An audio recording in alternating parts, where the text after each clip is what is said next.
ছেড়ে দাও, ছেড়ে দাও আমাকে। দেখো দেখো, আমি তো তোমার কোনো ক্ষতি করিনি, বলো। আমাকে মেরো না। আমি তো ওদের কথায় যা করার করেছি। পালাবি, পালা, আর কোথাও যেতে দেব না তোকে, কোথাও না। আমাকে ছেড়ে দে, আমাকে ছেড়ে দে, মারিস না। আমি আমি আর আর আর কোনোদিন এমন কাজ করব না। তোর জন্য আমি সহ আমার কুড়ির মেয়েরা সবাই মরেছি। শরীর বেঁচে না থাকলে দালাল কি করে বেঁচে থাকে? তুই মরবি।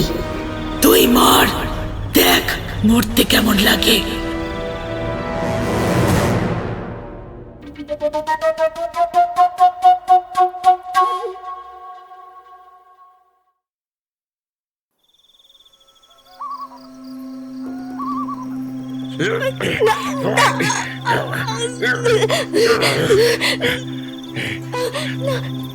সন্ধ্যের পর চারিদিকটা কুয়াশায় ঢেকে যেতে একসঙ্গে 6 জন লোক একটা মেয়েকে যেন টানতে টানতে নিয়ে এলো একটা অন্ধকার রাস্তার সামনে। মেয়েটার গায়ে বিয়ের বেনারসি, গা ভর্তি গহনা, আর নতুন বধূটি হবার জন্য যে সকল বিষয়াদি শরীরে থাকতে হয় সবই রয়েছে তার, শুধু মাথায় সিঁদুরটা ছাড়া। তা দেখে অবশ্য বোঝা যাচ্ছে যে মেয়েটার এখনো বিয়ে হয়নি। সে কাঁদতে কাঁদতে লোকগুলোকে বলল, আমাকে ছেড়ে দাও। কারা তোমরা? আমাকে কোথায় নিয়ে যেতে এসেছো? আমি চোখে দেখতে পাই না, আমাকে ছেড়ে দাও। আমার তো আজ বিয়ে, কোথায় নিয়ে এসেছো আমাকে? কি হলো, কি হলো বলো, উত্তর দাও। কে তোমরা? কিন্তু তার কথা শুনে তাকে ধরে থাকা লোকগুলোর মধ্যে একজন, যার নাম ললিত, সে বলল, আরে শালি, বড্ড বেশি চেঁচাচ্ছে আজকে। দাঁড়া, আগে সবাই কাজ সেরে নি, তারপর সীমা মাসিকে বলে এমন খদ্দের আনবো, চিল্লানো একবারে ঠান্ডা করে দেবো। তার কথা শুনে পাশ থেকে রতন তার এক হাত দিয়ে মেয়েটার মুখটা চেপে ধরে বলল, ও সব খদ্দের টদ্দের পরে খাবে একে, কিন্তু তার আগে আমরা তো একে চেখে দেখি একবার। কি বলিস সবাই? ওর প্রথম খদ্দের কিন্তু আমরাই। রতনের কথাটা সদ্য সন্ধে গড়িয়ে শুরু হওয়া শীতের রাতের অন্ধকারে কেমন জঙ্গলের মধ্যে থাকা হিংস্র হাইনাদের দাঁতের মতন করে বেরিয়ে এলো সকলের দাঁতগুলোর সাথে একটা বিশ্রী হাসিও। সেই মেয়েটা কেঁদেই চলেছে এখনো। সে তাদের হাতের মধ্যে থেকে হাত ছাড়াবার চেষ্টা করেই চলেছে। লোকগুলোর কোনো কথায় তার মাথার মধ্যে ঢুকছে না, আর কোথায় তাকে তারা নিয়ে এসেছে সেটাও সে বুঝতে পারছে না। সে আবারও একবার কাঁদতে কাঁদতে তাদেরকে বলল, তোমরা আমাকে ছেড়ে দাও, আমার আজকে বিয়ে, আমি আমি বাড়ি যাব। মেয়েটার পুরো কথাটা শেষ করতে পারল না। তার আগেই তাদের মধ্যে থাকা মন্টু তাকে ধমক দিয়ে বলল, চুপ কর শালি, খালি বাড়ি যাব বাড়ি যাব, বিয়ে করে কি হবে? ও সংসার করবি? দাঁড়া দাঁড়া, সবুর কর, করবি সংসার। তার আগে তোকে আমরা একটু চেখে নি, তারপর রোজ দিন তোর সংসারও হবে, শুধু নতুন নতুন বর আসবে। এই বলে সে আবারও হেসে ওঠে। সে তার পেছনে থাকা শ্যামল আর রঞ্জনকে বলল, এ তাড়াতাড়ি গিয়ে দেখ না সামনে কোনো জায়গা আছে নাকি। শালি যা চেঁচাচ্ছে, কাজ শেষ করে রতন ওকে তাড়াতাড়ি মাসির কাছে দিয়ে আসো, ভাল লাগছে না। শ্যামল আর রঞ্জন খানিকটা এগিয়ে গিয়ে দেখল বেশ খানিকটা দূরে অন্ধকার একটা বড় গাছ। সেখানেই নিয়ে গেল মেয়েটাকে। সেখানে যেতেই বাকিদের মধ্যে থেকে চিরণ বলল, আগে কিন্তু আমি যাব, আমার আর তর সইছে না। এমন ঠান্ডা ওয়েদার, তার মধ্যে একটু ঠান্ডা হব না? কথাটা বলে সে বাকিদের থেকে মেয়েটাকে ছাড়িয়ে নিয়ে এগিয়ে গেল আম গাছটার পিছনের দিকে। সেই অন্ধ মেয়েটা তখনও অনবরত চিৎকার করে যাচ্ছে, কিন্তু এবার তার সারা শরীরে অচেনা হাতের স্পর্শ পেতে সে কিছুটা হলেও আন্দাজ করতে পারল যে তার সাথে কি হতে চলেছে। মেয়েটা চিৎকার করতেই যাচ্ছিল, কিন্তু চিরণ তার মুখটা শক্ত করে চেপে ধরল। তারপর ঠিক চিরণের মতোই উপস্থিত বাকি 5 জন লোকও এক এক করে তীব্র অন্ধকারকে আরো গাঢ় করে মেয়েটার শরীরের মধ্যে লেপ্টে দিল। মেয়েটা শুধু গোঙাতে লাগলো যন্ত্রণায়, তার সারা শরীরের ক্ষত বিক্ষত দাগগুলোকে নিয়ে।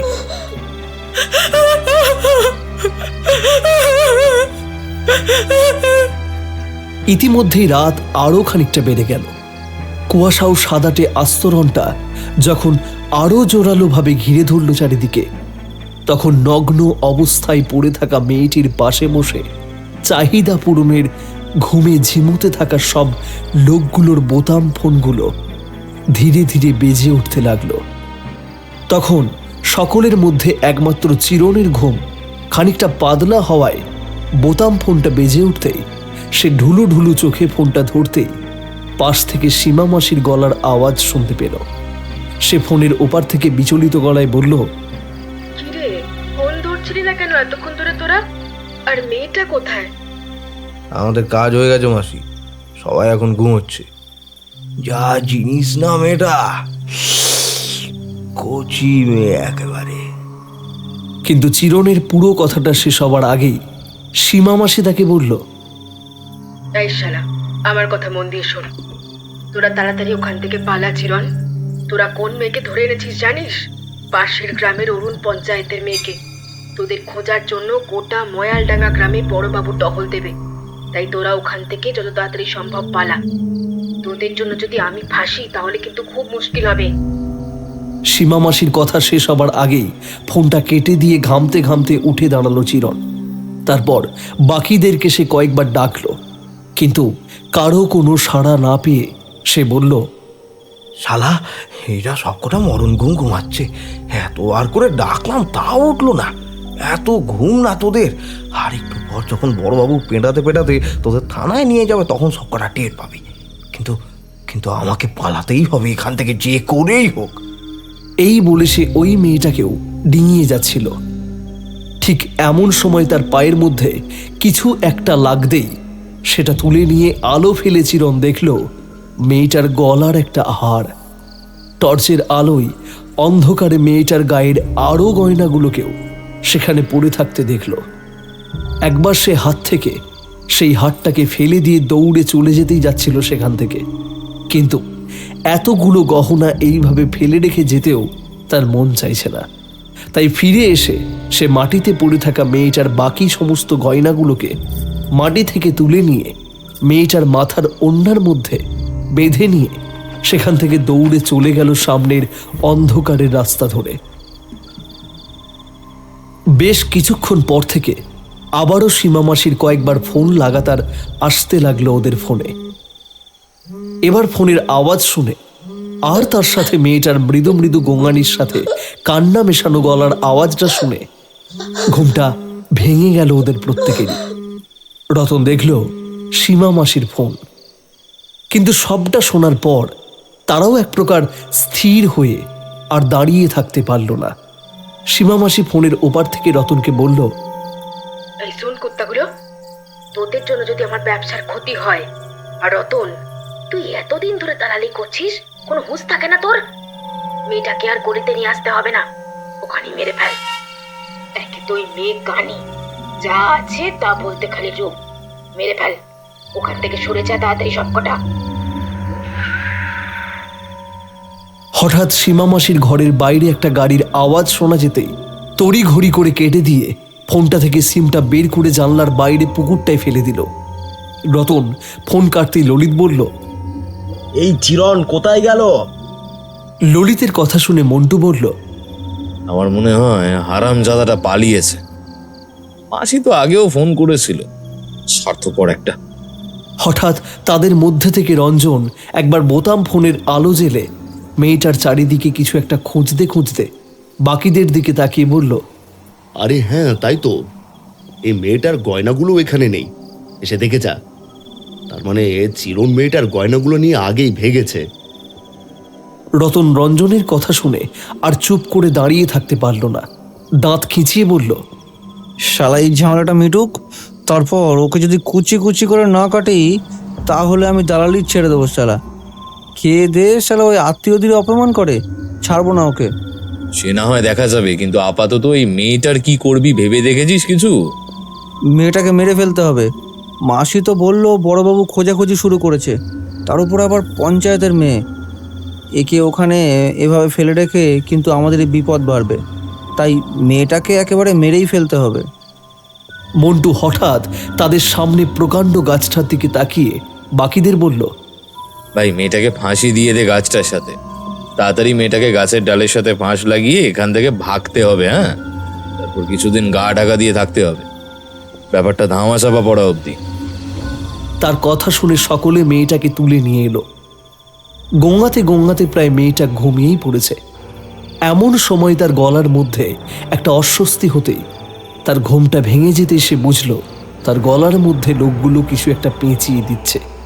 একবার সে গলার মধ্যে থেকে সেটা খুলবার চেষ্টা করে তাদেরকে আর্তনাদের স্বরে বলল, তোমরা আমার সাথে কি করতে চাইছো? আর আমার যা সর্বনাশ তা তো করেই দিয়েছো। আমি চোখে দেখতে পাই না। আর এটা এটা কি পেঁচিয়ে দিচ্ছ? তোমরা আমার গলার মধ্যে। আমি বাড়ি যাব, বাড়ি, আমাকে ছেড়ে দাও, আমি আমি বাড়ি যাব। রতন এবারে কষিয়ে থাপ্পড় মেরে তাকে দাঁত খিচিয়ে বলল, একদম চুপ শালি, তোর জন্যই এত ঝামেলা, তাই তোকে শেষ করে দেবো আজকে। ঝামেলা চুকে যাবে সব সময়ের মতো, তোকে বাঁচিয়ে রাখা যাবে না, তাহলে আমাদেরই বিপদ বাড়বে। বরং বরং মর তুই। একে তো চোখে দেখতে পাস না, তোর এমনি কষ্ট, তার উপর তোর ইজ্জতটাও নিয়ে নিয়েছি। তোর মরাই ভালো রে শালি এখন। সে থামতেই গাছের ওপর থেকে রঞ্জন চেঁচিয়ে তাকে বলল, তাড়াতাড়ি দে শাড়িটা, আগা পেঁচিয়ে দিই গাছের ডালের মধ্যে। রতনও তাই করল।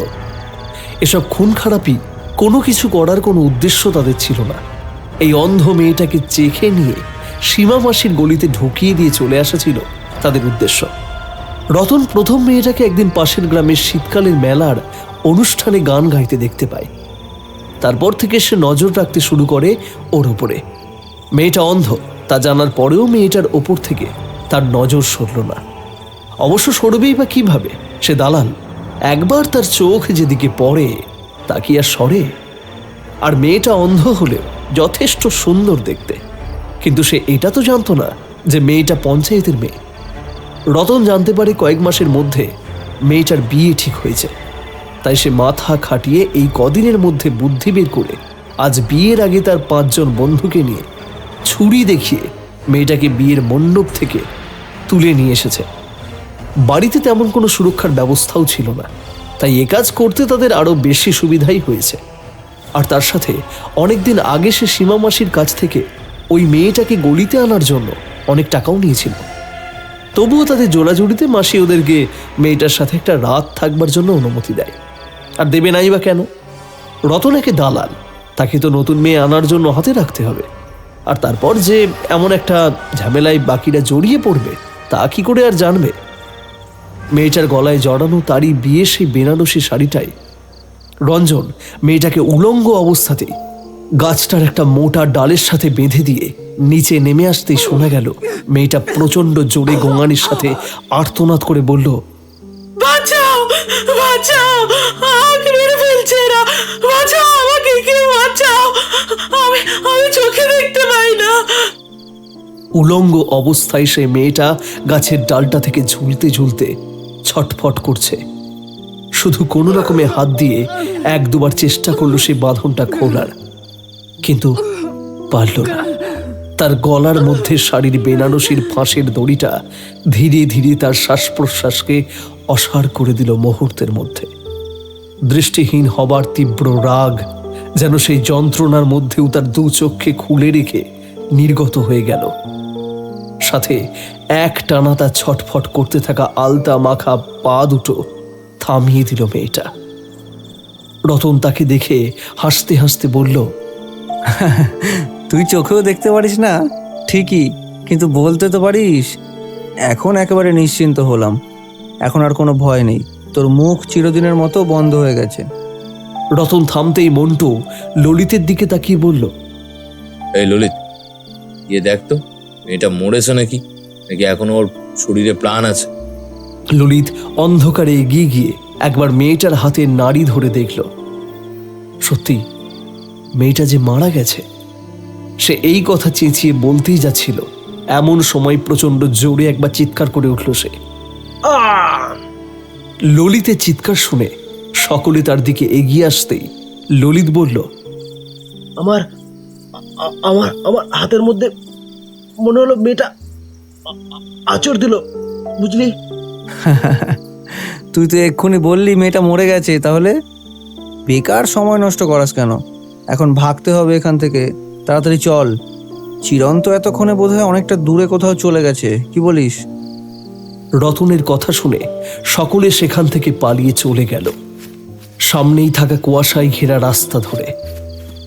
তারা সকলে সেখান থেকে চলে যেতেই কোথা থেকে যেন সাদাটি কুয়াশা এসে জমল গাছটার মধ্যে।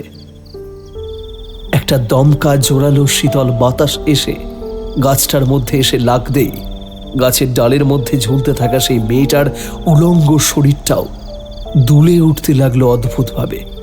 তারপর ধীরে ধীরে গলায় ফাঁস লাগানো মেয়েটার মাথাটা আপনা আপনি ঘুরে গেল। লোকগুলো যেদিকে পালিয়ে গেল ঠিক সেই দিকে।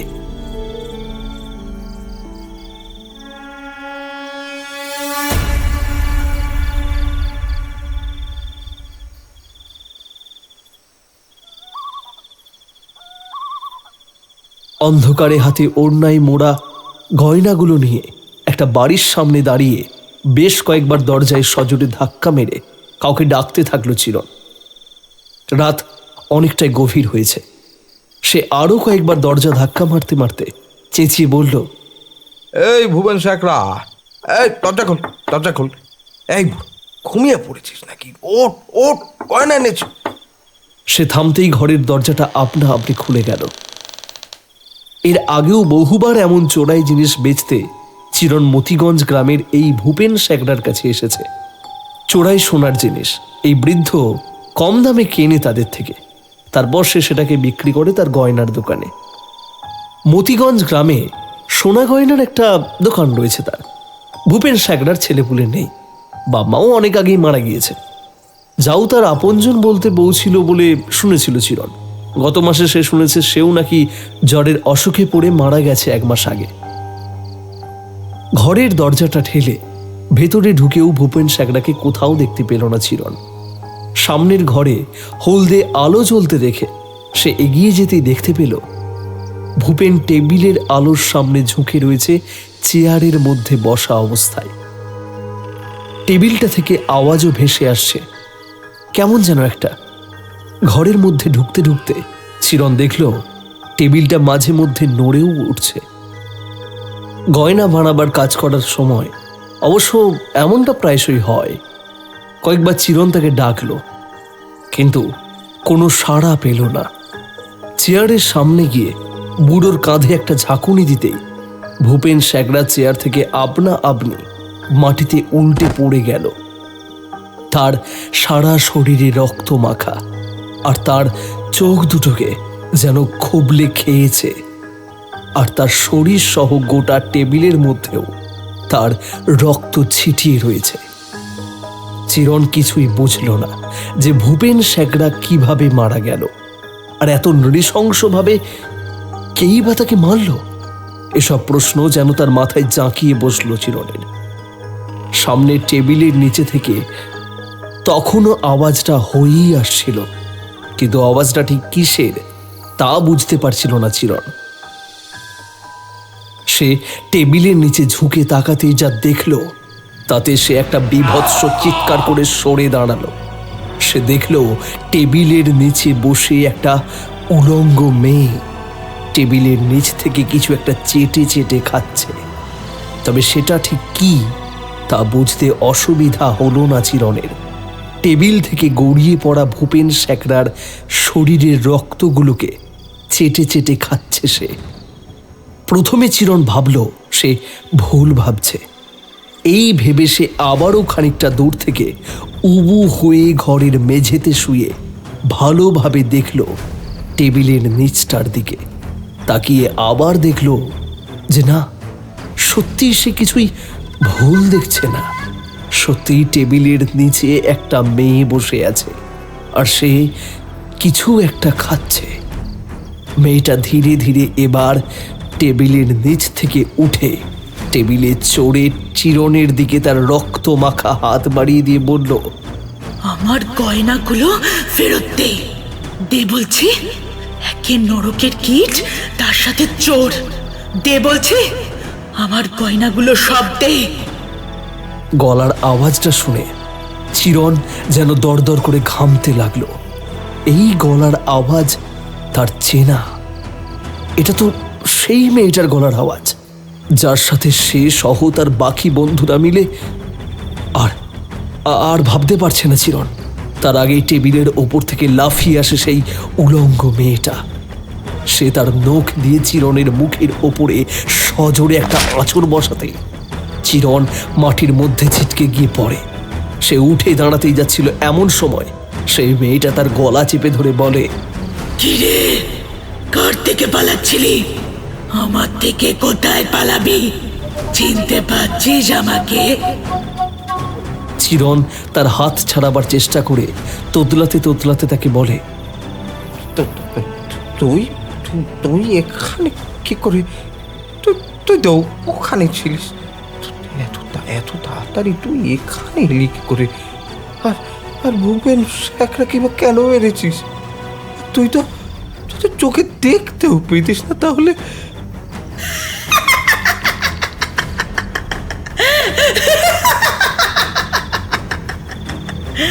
কেন আমাকে ছোঁয়ার আগে একবারও জিজ্ঞেস করেছিলি? করিসনি? চোখে দেখতে পাই না, তার জন্য বিন্দু মাত্র মায়া দয়াও করিসনি। বেশ করেছি, একে মেরেছি, এবার তোকেও মারবো ওর মতো। তারপর তোর সাথে আরো যারা ছিল তাদেরকেও শেষ করব। কিন্তু তোকে আগে গয়না চুরি করার খুব শখ ছিল না তোর? আজ দেখ তোর আমি কি অবস্থা করি। এই বলে সেই মেয়েটা একবার হেসে উঠে পেছনে তাকাতে সেই টেবিলটা আপনা আপনি কেমন মাটি ঘেঁষটে এগিয়ে আসতে লাগলো সামনের দিকে। চিরন তার হাত থেকে নিজেকে ছাড়াবার প্রাণপণ চেষ্টা করল, কিন্তু সে পারল না।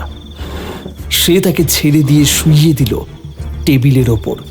চিরন সেখান থেকে উঠে দাঁড়াবার একবার চেষ্টা করল, কিন্তু না, সে উঠে দাঁড়াতে পারল না সেখান থেকে। তার পা দুটোই যেন রক্ত সঞ্চালন বন্ধ করে দিয়েছে। মেয়েটা তার মুখের ওপর ঝুঁকে একবার হিংস্র দৃষ্টিতে তাকিয়ে টেবিলের ওপর উঠে চিরনের পেটের ওপর বসে সোনার নকশা খোদাইয়ের হাতুড়ি দিয়ে চিরনের মুখের দিকে এগিয়ে গেল। চিরন তার হাত দুটো দিয়ে মেয়েটাকে তার গায়ের ওপর থেকে সরিয়ে দেবার চেষ্টা করলো একবার, কিন্তু না, পারল না। মেয়েটা তার ওপর যেন বড় পাথরের মতো তার শরীরের ওপরে এসে বসেছে। কিন্তু মেয়েটা এই হাতুড়িটা দিয়ে ঠিক কি করতে চাইছে তার ঠিক এখনো বোধগম্য হচ্ছে না। মেয়েটাকে কিছু একটা বলতেই যাচ্ছিল চিরন, কিন্তু তার আগেই মেয়েটা তার হাতের হাতুড়িটা দিয়ে প্রচন্ড জোরে বারবার করে আঘাত করতে লাগলো চিরনের কপালের মধ্যে। চিরন প্রচন্ড জোরে একটা জোরালো চিৎকার করলো একবার, কিন্তু তারপরেই মেয়েটা সজোরে তার হাতের হাতুড়িটা নিয়ে চিরনের দাঁতের চোয়ালে সেই হাতুড়িটা দিয়ে আঘাত করতেই চিরনের মুখ থেকে ফিনকে দিয়ে রক্ত বেরিয়ে এসে পড়ল মেয়েটার মুখের ওপর। মেয়েটা সেটা তার জিভ দিয়ে চেটে নিল, কিন্তু চিরনের ওপর হাতুড়িটা চালানো থামালো না সে। চিরন তার ক্ষত বিক্ষত মুখটা একবার নাড়ল, তারপর তার আতঙ্কে সিটিয়ে থাকা রক্ত মাখা চোখ দুটো শিথিল হয়ে বুঝে গিয়ে তার ঘাটটাকে সে টেবিলের একপাশে হেলিয়ে দিল। আর সেই দৃশ্য দেখে তার শরীরের ওপর বসা সেই মেয়েটা হিংস্র একটা উল্লাসের হাসি হাসতে হাসতে বলল, এবার তোদের পালা, কাউকে ছাড়বো না, কাউকে না। এই বলে সে টেবিল থেকে কিছুটা দূরে থাকা হলদে আলোটার দিকে ছুঁড়ে দিল তার হাতের হাতুড়িটা। সেটা বাল্বটার মধ্যে লাগতেই বাল্বটা ঝনঝন শব্দ করে ভেঙে পড়ল ঘরের মেঝের মধ্যে। অন্ধকারের মধ্যে আবার একটা জোরালো বাতাস ফিরে এসে লাগতেই সেই গাছটার মধ্যে ঝুলতে থাকা মেয়েটার মৃতদেহটা একবার দুলে ওঠার সাথে সাথে অন্ধকারে মেয়েটার বোঝা ঠোঁটের মধ্যে একটা বাঁকা হাসির রেখা ফুটে উঠল।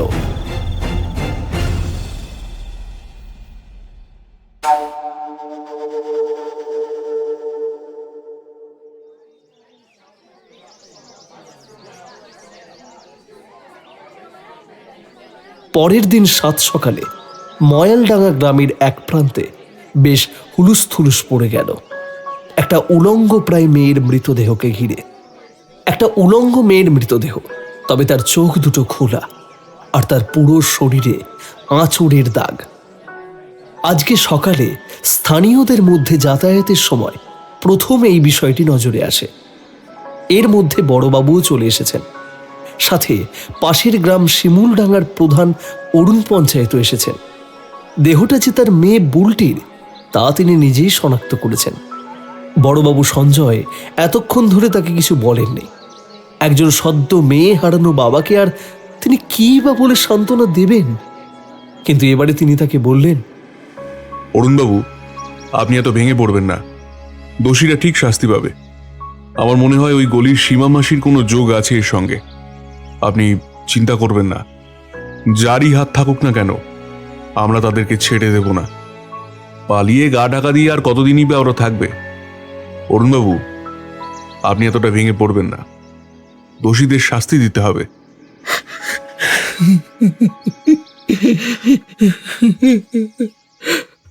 আর কি হবে বলুন সঞ্জয় বাবু, আমার আমার মেয়েটাই তো চলে গেল। কি অত্যাচার না সহ্য করেছে আমার মেয়েটা। ও তো চোখে দেখতেও পেত না। বহু খোঁজা খুঁজির পর একটা সুপাত্র দেখে তার হাতে তুলে দিতে চেয়েছিলাম, কিন্তু কোথা থেকে যে কি হয়ে গেল। আমার বুকটা ফাঁকা করে দিয়ে আমার মেয়েটা কোথায় চলে গেল। আর এই অবস্থায় আমার ফুলের মতো ফুটফুটে মেয়েটাকে যে দেখবো কখনো কল্পনাও করতে পারিনি। ঈশ্বর, এ তুমি আমাকে কোন দিন দেখালে আমার আমার বুলটি মা। কাঁদতে কাঁদতে এক নাগাড়ি কথাগুলো বলে সে খানিকক্ষণ থেমে গিয়ে আবার বলতে শুরু করে, না, আপনি ঠিক বলেছেন। যারা আমার মেয়েটাকে এভাবে অত্যাচার করে মেরেছে তাদের শাস্তি দেওয়াটা জরুরি। করুন আপনারা তদন্ত। কিন্তু একটাই আফসোস, আমার মেয়েটা তো আর কখনো ফিরে আসবে না আমার কাছে। আপনার কথা মতো বুলটির গায়ে তো গয়নাও ছিল, সেগুলো তার মানে ওরাই সরিয়েছে। একবার হাতে পাই, পিঠের চামড়া তুলে দেবো শালাগুলোর। বেশ কিছুক্ষণ তারা সকলেই সেখান থেকে চলে গেল। ভিড়টাও কমে এলো। তবে বুলটির মৃতদেহটা ভালোভাবে ময়না তদন্তের জন্য গ্রামীণ হাসপাতালে পাঠিয়ে দেওয়া হলো। ময়না তদন্তের পরেই মৃতদেহটা তাদের পরিবারের হাতে পাঠিয়ে দেওয়া হবে। দেখতে দেখতে দিনের আলোটা নিভে গিয়ে রাত হয়ে নেমে এলো।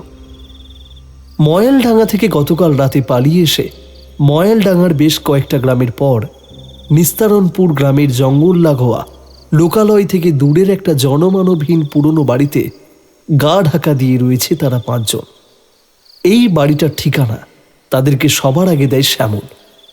কয়েক মাস আগে নিস্তারণপুরে একটা দরকারি কাজে এসে এই বাড়িটাকে সে ফাঁকা পড়ে থাকতে দেখতে পেয়েছিল, কিন্তু এই বাড়িটা আজকে তাদের কাজে লাগবে তা তারা বুঝতে পারেনি।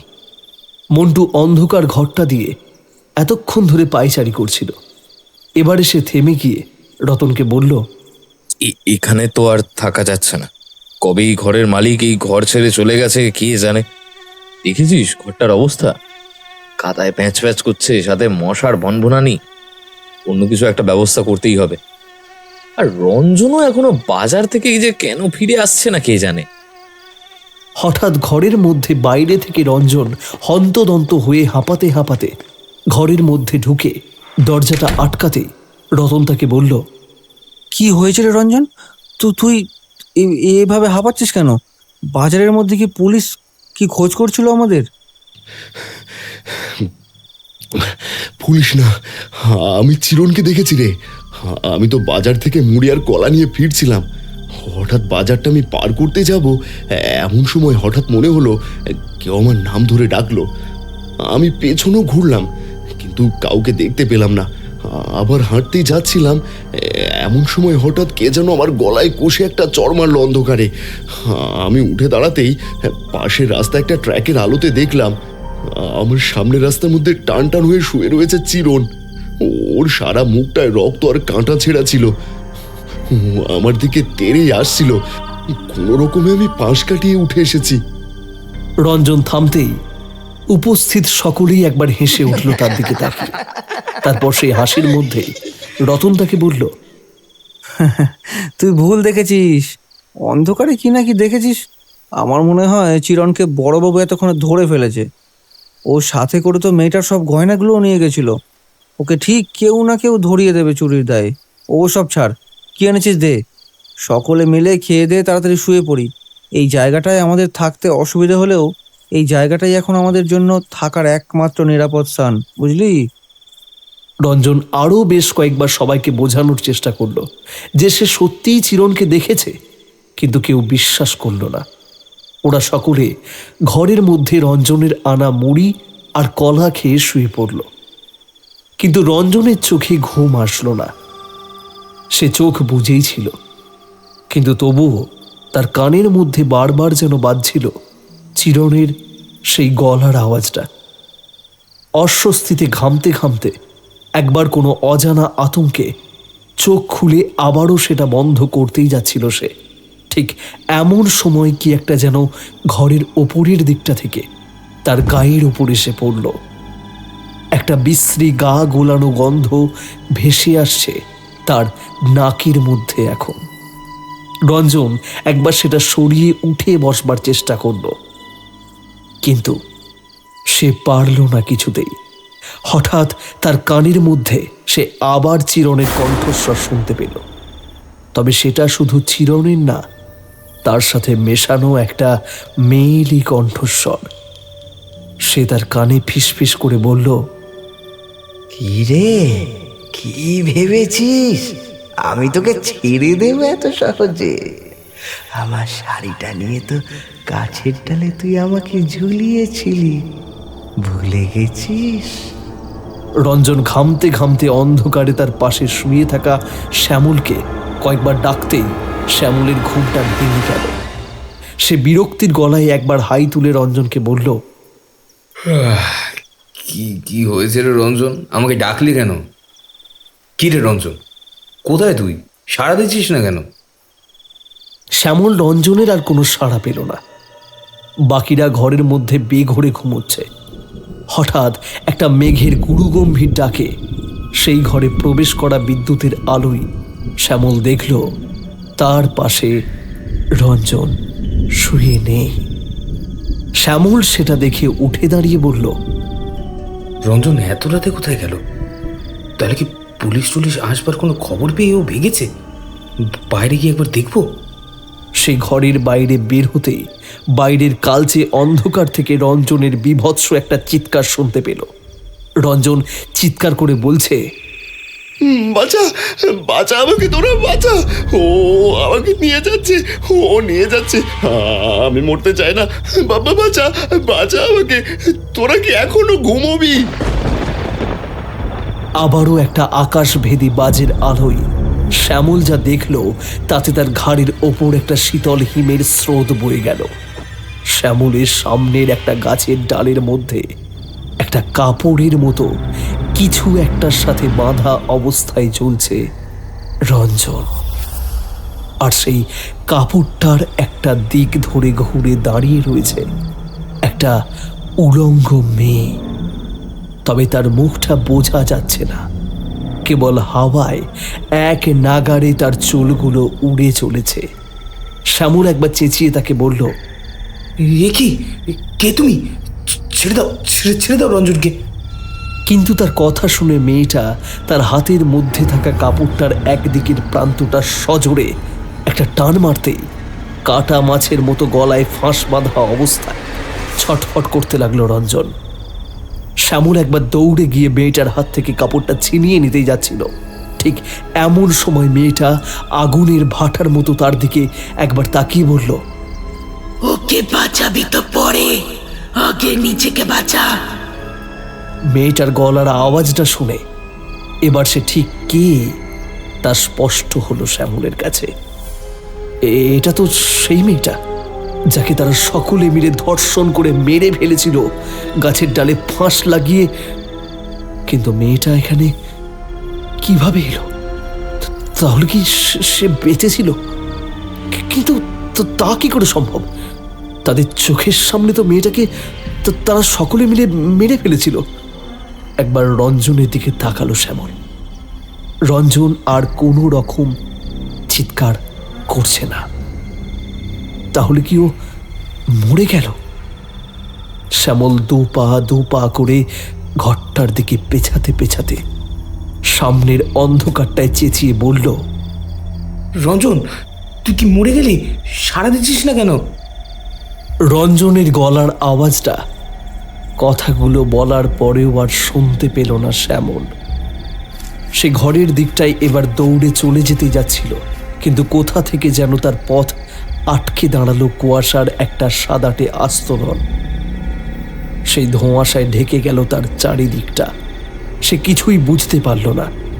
এমন সময় সেই ধোঁয়াশার মধ্যে থেকে দুটো কালচে হাত অনবরত শ্যামলের মুখের ওপর আঁচড় কাটতে লাগলো।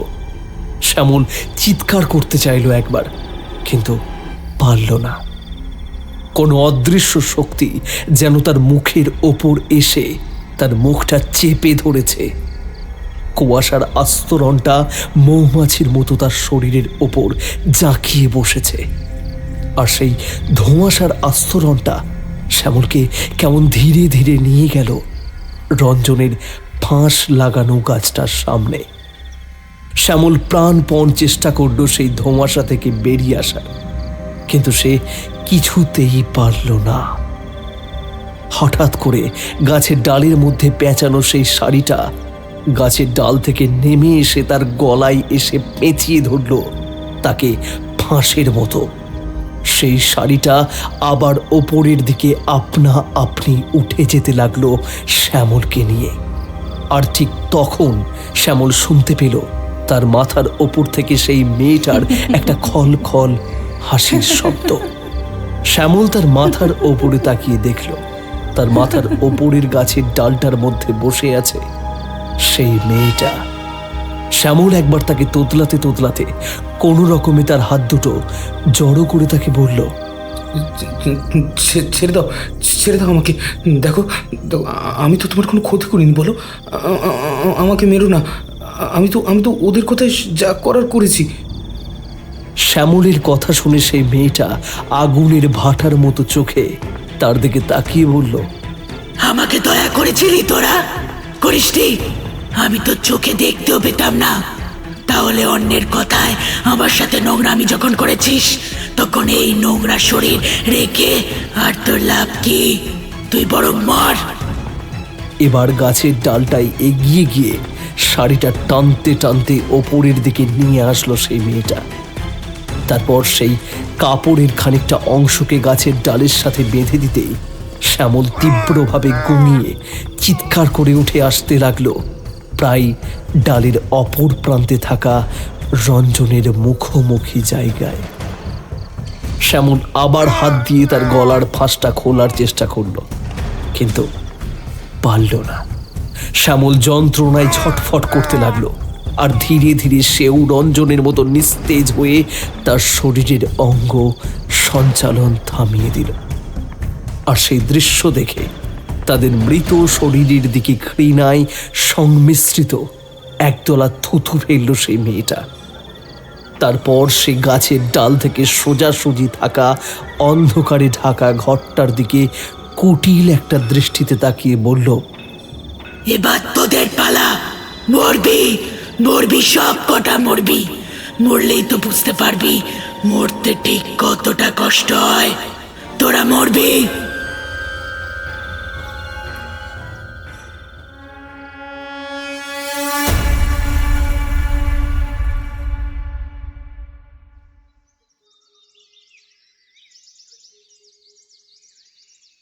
পরের দিন সকালে ললিতের হাঁক ডাকে ঘুমটা ভেঙে গেল মন্টুর আর রতনের।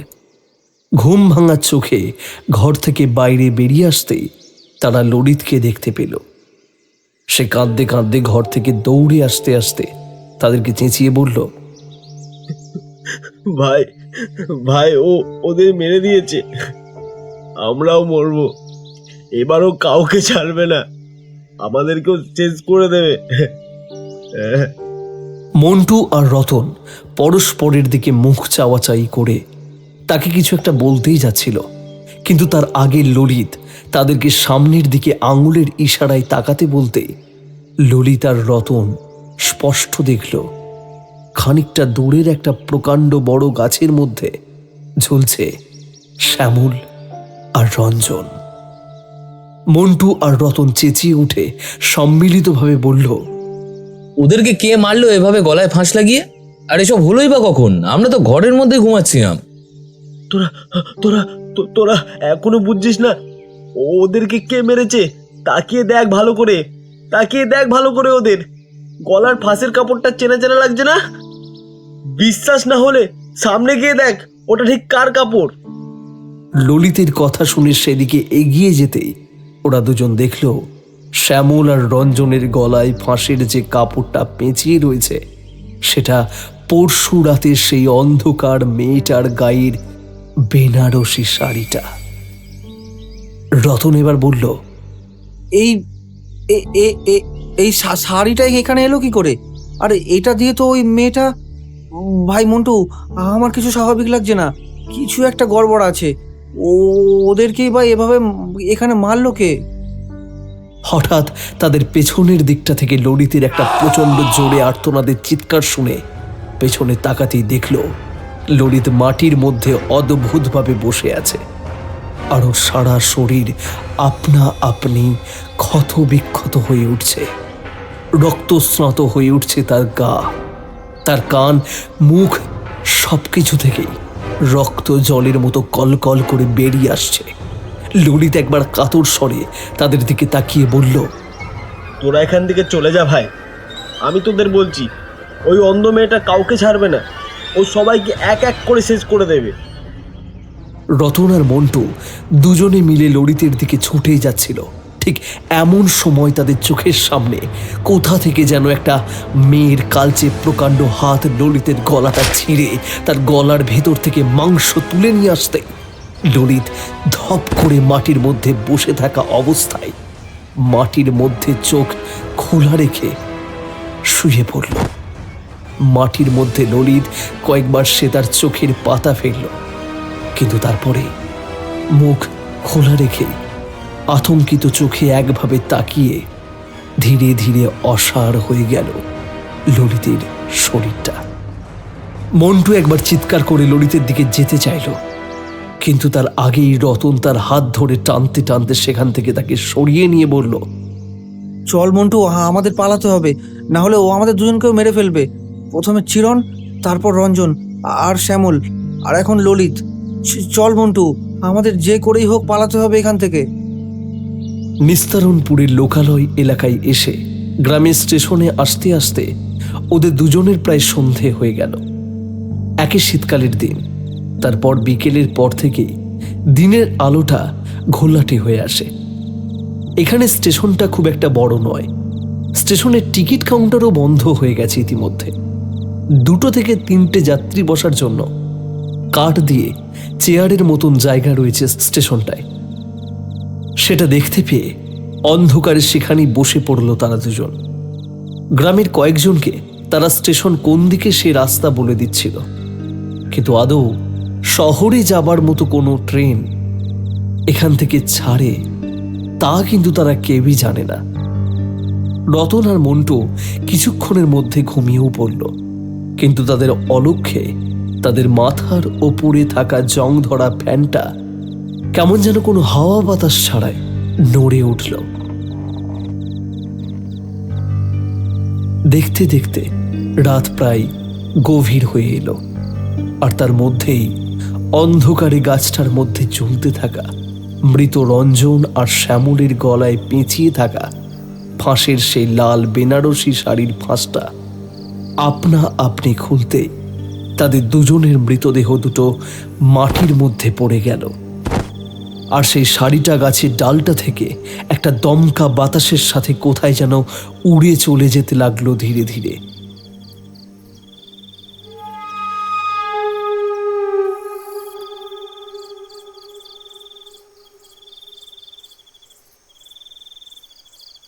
গভীর রাত, একটানা শুধু ঝিঁঝির ডাক শোনা যাচ্ছে, আর দূরের মাঠ ঘাটে শিয়াল ডাকার শব্দ শোনা যাচ্ছে। কুয়াশাচ্ছন্ন স্টেশনের বসার জায়গাটায় ঘুমন্ত অবস্থায় মন্টুর গায়ের মধ্যে ধীরে ধীরে কি একটা যেন পেঁচিয়ে উঠল। তবে গভীর ঘুমের ঘোরে থাকায় মন্টু সেটা বুঝতে পারল না। কিন্তু কিছুক্ষণ পরে হঠাৎ তার ঘুমটা ভেঙে গেল। মন্টু একটা ট্রেনের হুইসেল শুনতে পেল, আর চোখ খুলে সে যা দেখল তাতে মন্টু বীভৎস একটা চিৎকার করল। তার চোখের সামনে প্রচন্ড জোরে ছুটে আসছে একটা ট্রেন। মন্টু উঠে দাঁড়াবার চেষ্টা করলো একবার, কিন্তু সে পারল না। তার হাত পা যেন কিছু একটার সাথে বাঁধা, আর সে নিজেও বুঝল না যে বসার জায়গাটা থেকে রেল লাইনের মাঝখানে এলো কিভাবে। ট্রেনটার সামনের তির্যক দুটো আলো মন্টুর মুখের উপর পড়ে চলেছে অনবরত। মন্টু প্রচন্ড জোরে একবার চিৎকার করে রতনকে বলল, রতন, রতন আমাকে বাঁচা, আমাকে রেল লাইন থেকে তোল, রতন বাঁচা আমাকে। কিন্তু পরক্ষণে সে তার কানের মধ্যে শুনতে পেল একটা ফ্যাস ফ্যাসে গলার নারী কণ্ঠস্বর। সে তাকে বলল, কোথায় পালাবি তুই? এখানে রেলে কেটে মরবি। আমাকে কত নির্মম ভাবে তোরা মেরেছিলি মনে আছে?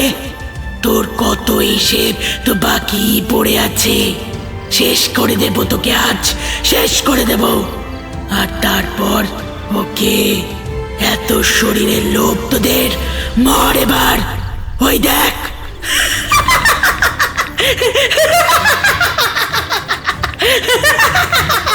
এই বলে সেই কণ্ঠস্বরটা উল্লাসের একটা হাসি হাসতে হাসতে মিলিয়ে গেল। রেল লাইনের মধ্যে থেকে একটানা মন্টুর জোরালো চিৎকারটা শুনতে পেয়ে ঘুমটা ভেঙে গেল রতনের। সে তার কথাগুলো আবারও শুনে রেল লাইনে মন্টুর দিকে এগোতেই যাচ্ছিল। আর ঠিক তখন প্রচন্ড জোরে ট্রেনটা মন্টুর গায়ের ওপর দিয়ে ছুটতে ছুটতে চলে যায়। মন্টুর বীভৎস একটা চিৎকারের সাথে রেল লাইন থেকে মন্টুর শরীরের রক্ত ছিটে এসে লাগে রতনের সারা মুখে। সেখান থেকে ট্রেনটা চলে যায় ঝড়ের গতিতে, আর রতন সেখানেই বসে পড়ে মাথায় হাত দিয়ে। আকাশের দিকে তাকিয়ে সে কাঁদতে কাঁদতে চিৎকার করে বলে, আমার সব দোষ।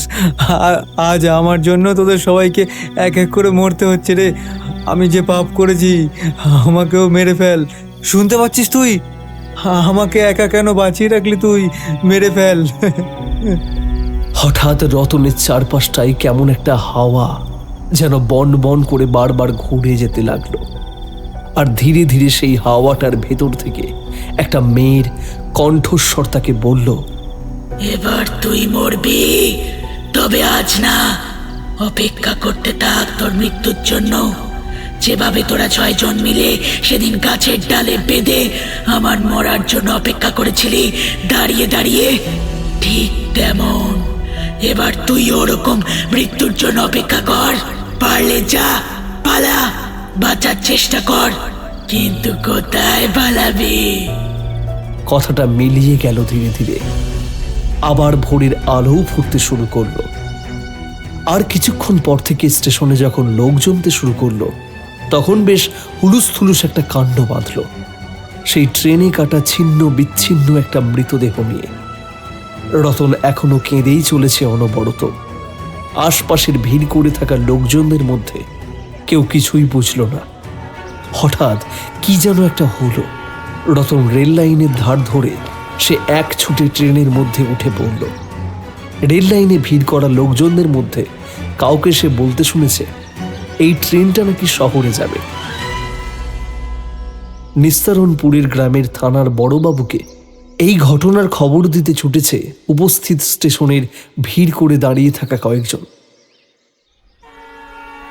ট্রেনটা ছাড়বার হুইসেল শোনার সাথে সাথে রতন একবার বিড়বিড় করে বলল, আমাকে পালাতে হবে এখান থেকে, পালাতে হবে, না হলে ও আমাকেও মেরে ফেলবে। ট্রেনটা ছেড়ে দিল। এই ট্রেনটাতেও তেমন ভিড় নেই। রতনের সামনে যে একটা ফাঁকা বসার জায়গা ছিল, সেখানেই এসে বসল একজন সাধু গোছের লোক। সে রতনের দিকে এক দৃষ্টিতে তাকিয়ে গম্ভীরভাবে বলল, তোর তো মৃত্যু যোগ রয়েছে বাবা। রতন তার কথা শুনে একবার উঠে দাঁড়ালো তার বসার জায়গা থেকে। তারপর কাঁপা কাঁপা গলায় সেই সাধুটাকে সে বলল, এমনটা বলছেন কেন? এইসব মিথ্যে। কিছু মিথ্যে না বাবা। এই বলে সাধু তার আঙুলের সোজাসুজি পেছনের ট্রেনের দরজার দিকে তাকাতে বলল রতনকে। কিন্তু সেদিকে তাকাতেই রতন যা দেখল তাতে তার শরীরের রক্ত হিম হয়ে গেল। ট্রেনের দরজার সামনে দাঁড়িয়ে একটা কালচে ছায়া। রতন সেটা দেখে বিড়বিড় করে কিছু একটা বলতে বলতে সাধুর পা জড়িয়ে ধরে ষষ্ঠাঙ্গে সেখানে টান টান হয়ে শুয়ে পড়ে বলল, আমি মরতে চাই না বাবা, আমায় আপনি যে করেই হোক বাঁচান। ও আমার সব বন্ধুদের মেরে ফেলেছে, ও আমাকেও ছাড়বে না। সাধু তাকে উঠে দাঁড়াতে বলে কিছু একটা বিড়বিড় করে তার গলার মধ্যে থেকে খুঁড়ে পরিয়ে দিল রতনের গলায়। একবার ট্রেনের কামরার বাইরের দিকে তাকালো রতন। নকশালবাড়ি গ্রাম লেখা একটা জং ধরা বোর্ডে। সেখানেই ট্রেনটা থামতেই সাধু রতনের হাত ধরে নেমে গেলেন ট্রেনের বাইরে।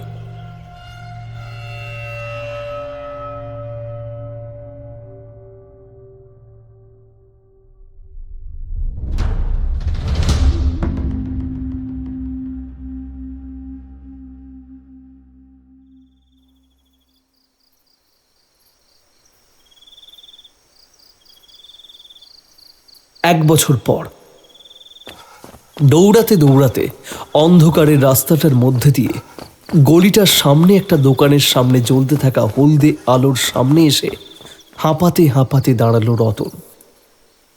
চারিদিকটা কুয়াশায় ঢাকা।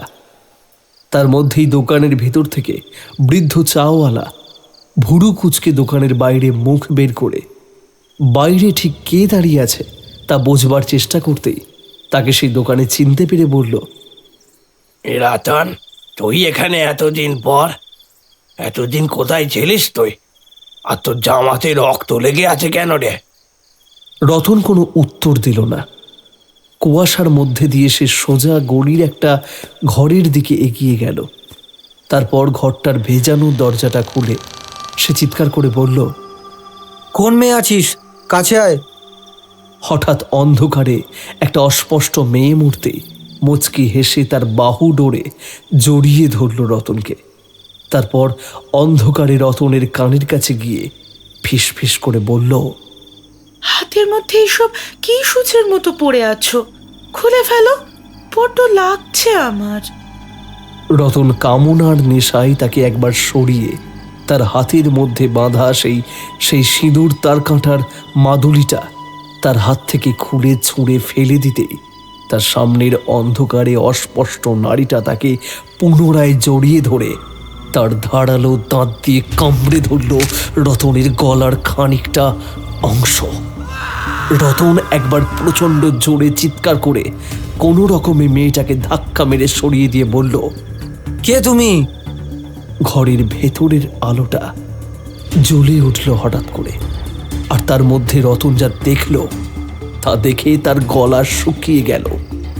তার সামনে দাঁড়িয়ে রয়েছে 1 বছর আগে তারই খুন করা সেই উলঙ্গ অন্ধ মেয়েটা, কিন্তু তার চোখ দুটো লালচে হয়ে আছে। সাথে সে তার মুখ দিয়ে একটা অনবরত হিংস্র চিৎকার করে চলেছে। রতন চোখ খুঁজলে একবার ভালো করে দেখল সে আদৌ সত্যি দেখছে কিনা, কিন্তু না, সে ভুল দেখছে না। সত্যি তার সামনে দাঁড়িয়ে রয়েছে সেই মেয়েটা। রতন ঠিক কি করবে তা বুঝতে পারল না। এই মেয়েটার থেকেই তো পালাবার জন্য সেদিন ট্রেনের সেই সাধুর সঙ্গে তার নকশাল বাড়িতে থাকা আশ্রমে গিয়েছিল সে। কিন্তু এই সাধু সঙ্গে তার আর মন বসছিল না। সাথে বহুদিন কামনা সংযম করতে করতে এক প্রকার ক্লান্ত হয়ে গেছিল সে।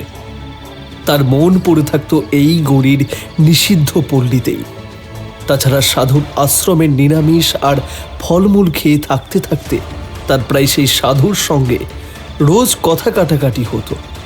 কিন্তু আজকে কথা কাটাকাটিটা যে ছুরির হাতাহাতি অবধি গড়াবে তা ভাবেনি রতন। তাই আশ্রমের প্রাচীর টপকে পেছনের অন্ধকার রাস্তা দিয়ে পথে সেই খুনের রক্ত মাখা ছুরি ফেলে দৌড়ে রাতের শেষ ট্রেনে ময়ালডাঙ্গা গ্রামে ফিরে এসেছে সে। রতনের জামাতেও সাধুর গায়ের রক্ত লেগে আছে, কিন্তু এখন যেন তার নিজের এই কর্মকাণ্ডের জন্য তার নিজেরই আফসোস হচ্ছে। সাধুকে তো সে মেরে ফেলেছে, আর তার হাতের বাঁধা তাবিজ বন্ধন যেটা সে তার সুরক্ষার জন্য বেঁধে দিয়েছিল তার হাতে সেটাও খুলে ফেলেছে। সাধুকে তো সে নিজে খুন করেছে। সেই মেয়েটা সেই লালচে চোখে একটু একটু করে এগিয়ে আসতে লাগলো রতনের দিকে। রতন একটু একটু করে পেছাতে পেছাতে পেছনের দরজা দিয়ে বের হতেই যাচ্ছিল।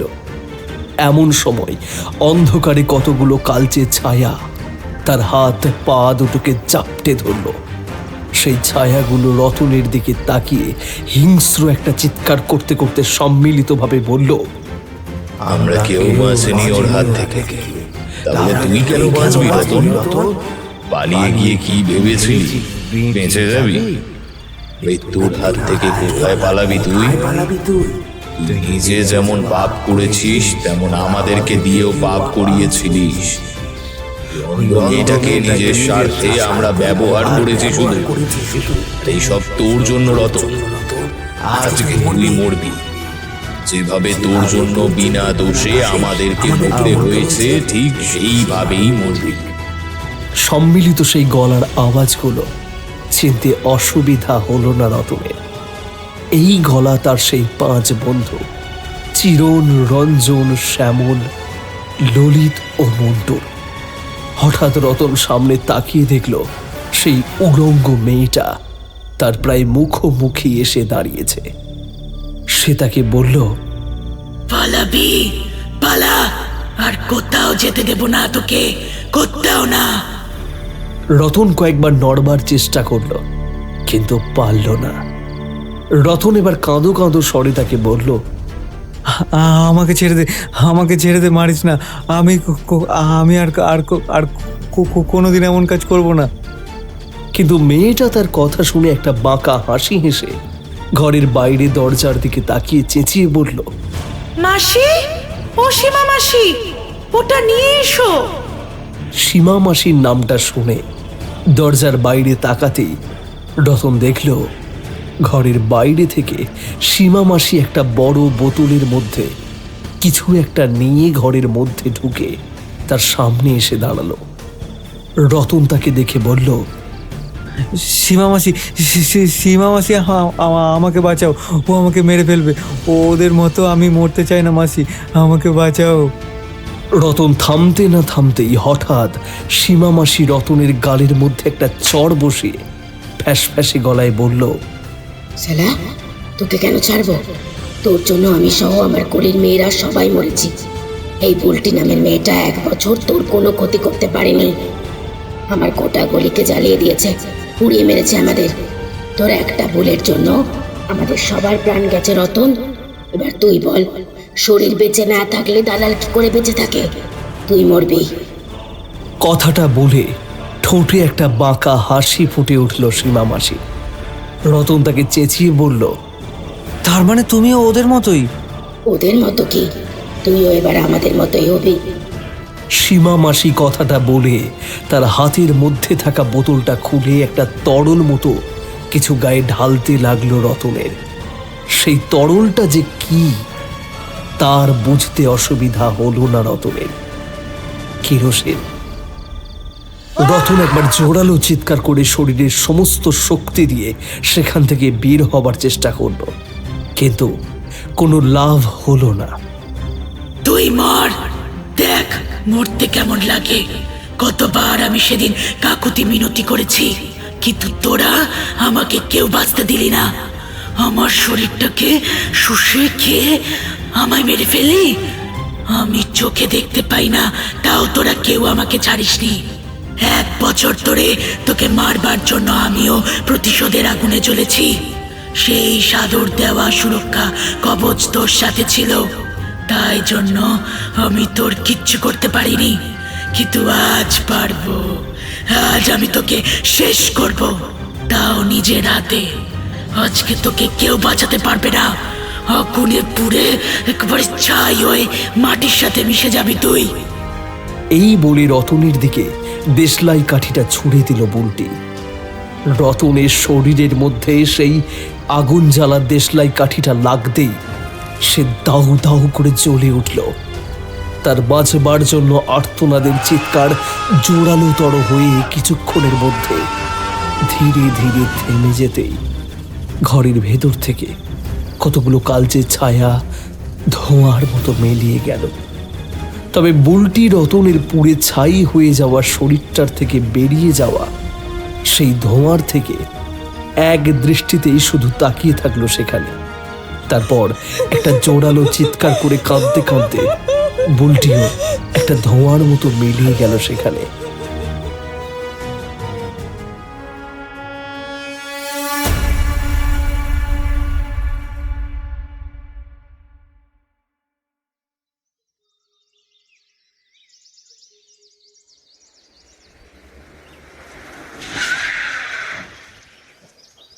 পরের দিন সকালে ময়ালডাঙ্গা গ্রামের নতুন বড়বাবু অভিরূপবাবু সেই নিষিদ্ধ পল্লীর সামনে তার জিপ থামিয়ে সেই 1 বছর আগে পুড়ে যাওয়া নিষিদ্ধ পল্লীর গলির বাইরের একটা চা দোকানের বৃদ্ধ দোকানিকে গিয়ে বলল, এখানে রতন নামের কেউ গতকাল রাতে এসেছিল নাকি? বৃদ্ধ দোকানি বড়বাবুর কথা শুনে মাথা নাড়ল। বড়বাবু তার সঙ্গে আসা কয়েকজন অফিসারকে গলির ভেতরে যেতে বলল রতনকে খুঁজবার জন্য। তা দেখে বৃদ্ধ দোকানি তাকে বলল, কি হয়েছে বড় বাবু? রতন কি কিছু করেছে? করেছে মানে? রতন খুন করে পালিয়েছে একটা সাধুকে। ওখানকার থানা থেকে খবর এসেছে আমাদের ময়লাডাঙ্গা গ্রামেই নাকি ও পালিয়ে এসেছে গতকাল রাতে। আর কয়েকজন বলল ওকে তারা এই গলিতেই আসতে দেখেছে। রতনকে আর খুঁজে না পেয়ে তারা ফিরে এসে সে কথা বড়বাবুকে জানাতেই বড়বাবু আবারও একবার দোকানি বৃদ্ধকে ভালোভাবে জিজ্ঞাসা করলেন যে রতনকে তিনি গলি থেকে বের হতে দেখেছে কিনা। কিন্তু বৃদ্ধ সেই এক কথাই বললেন। বড়বাবু সেখান থেকে চলে গেলেন বাকিদের সাথে, কিন্তু যাওয়ার আগে বৃদ্ধকে বলে গেলেন প্রয়োজনে তারা আবারও এখানে আসবেন রতনকে খুঁজতে।